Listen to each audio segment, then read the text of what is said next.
मिला टाइम्स में खुश आमदीद। गजा पट्टी पर इसराइली हमला के 5 महीना मुकम्मल हो जाने के बाद जंगबंदी हो सकती है, सीज फायर का ऐलान हो जाएगा। और ये ऐलान क्या है? अमेरिकी सदर जो बाइडन ने कतर, मिस्र और अमेरिका की कोशिशों से जंगबंदी के लिए लगातार बातचीत का दौर चल रहा है। मीटिंग हो रही है, पेरिस में मीटिंग हुई है, दोहा में मीटिंग हुई है, काहिरा में मीटिंग हुई है, अमेरिका में भी कई मरतबा बातचीत हुई, लेकिन पिछले 2 महीना से अभी तक कोई हतमी खबर सामने नहीं आ पा रही थी। लेकिन अब अमेरिकी सदर जो बाइडन का कहना है कि 4 मार्च से बाज़ाब्ता जंगबंदी हो जाएगी, लेकिन अभी भी यह हतमी और यकीनी खबर नहीं है, क्योंकि जंग को अब तक 5 महीना हो गए हैं। आज यानी जब हम इस वीडियो को बना रहे हैं 145 दिन पूरे हो गए हैं और 5 महीना होने में सिर्फ 5 दिन बाकी रह गया है। इस बीच कतर ने लगातार कोशिशें की और जो सबसे बड़ी खबर है वो ये कि इजराइल पर गजा पट्टी ने, हमास ने सिर्फ एक दिन हमला किया था 7 अक्टूबर को, और उस हमले में इजराइल को इतना बड़ा नुकसान पहुंचाया कि इजराइल 100 साल पीछे जा चुका है। पिछले 70 सालों की तारीख में आज तक इजराइल पर अरब ममालिक की तरफ से, फलस्तीनियों की तरफ से, फलस्तीन की आज़ादी की तहरीक चलाने वाली ऑर्गेनाइजेशन की तरफ से ऐसा हमला नहीं हुआ था। और एक दिन के हमला के बाद पिछले 5 महीना से गजा पट्टी पर इजराइल का हमला जारी है, इजराइल की बमबारी जारी है, इजराइल ग्राउंड ऑपरेशन कर रहा है, हर तरफ से मुहासरा कर लिया गया है। 23 लाख गजा पट्टी की आवाम बेघर हो चुकी है, 30,000 फलस्तीनी शहीद हो चुके हैं, 15,000 से ज़्यादा बच्चे मारे जा चुके हैं। लेकिन इन सब के बावजूद अभी तक हमास को ख़त्म करने में इजराइल नाकाम है, हमास की मुज़ाहमत को रोकने में नाकाम है। जिस हदफ और एजेंडा के साथ गजा पट्टी पर इसराइल ने हमला किया था, उन तीनों हदफ में से एक में भी अभी तक इजराइल को कामयाबी नहीं मिल सकी है। और इसलिए अब इजराइल को भी घुटने टेकने पर मजबूर होना पड़ रहा है, मुआहदा करने पर इजराइल को मजबूर होना पड़ रहा है। लेकिन इजराइल अपनी अना के लिए, अपनी जिद के लिए, या दुनिया की नज़रों में अपनी जिल्लत को छुपाने के लिए चाहता है कि इस तरह वापसी हो कि उसकी हार न सामने आए। लेकिन जब भी जंग बंदी होगी, हमास ने जिस तरह से मुज़ाहमत की है, जिस तरह से मुकाबला किया है, जिस हिकमत अमली को इख्तियार किया है, उसकी वजह से दूर दूर तक इजराइल की जीत का या इजराइल के लिए इस तरह का एक तासुर देने का इम्कान नज़र नहीं आ रहा है कि कहीं भी उसको जीत मिली है। इस माहिदा में शर्तें क्या होगी, अभी तक उसकी पूरी तफसील सामने नहीं आ सकी है।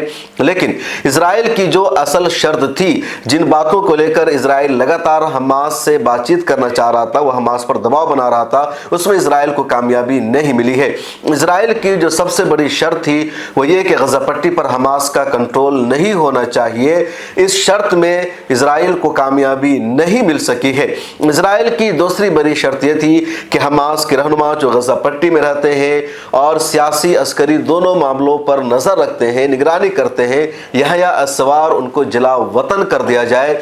इस शर्त को भी मानने से हमास ने इनकार कर दिया है। हमास के सरबराह इस्माइल हानिया का पिछले दिनों बयान सामने आया, जिसमें उन्होंने वाज़ेह लफ्ज़ों में कहा कि यहया अस्सवार ही गजा पट्टी का इंतज़ाम संभालते हैं, वो अस्करी उमूर को देखते हैं, सियासी समाजी उमूर पर नज़र रखते हैं। उनके बगैर गजा पट्टी में हमास की क़यादत का तसव्वुर मुमकिन नहीं है।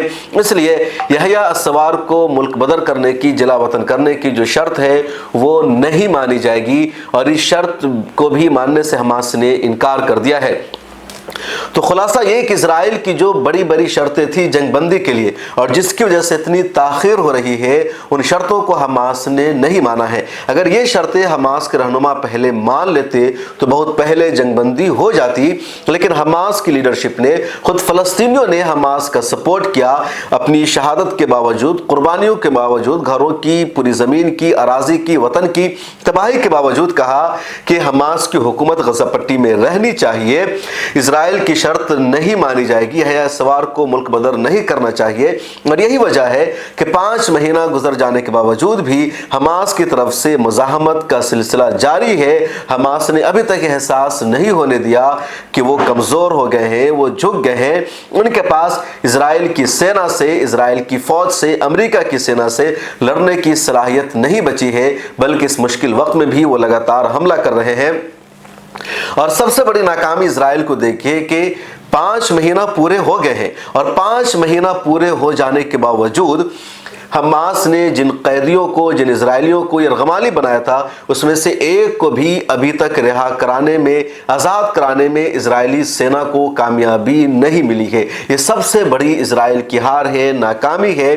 दूसरे मामलों में इजराइल की हार वाज़ेह हो चुकी है और इसी वजह से इजराइल को हमास की शर्तों के सामने झुकना पड़ रहा है, या कह लीजिए कि हमास इजराइल की हर एक शर्त को नहीं मान रहा है। इसलिए जो माहिदा होगा उसमें यही होगा कि इजरायली कैदियों को हमास की तरफ से रिलीज किया जाएगा, बदले में 7,000 फलस्तीनी कैदियों को भी इजरायली जेलों से आज़ाद किया जाएगा।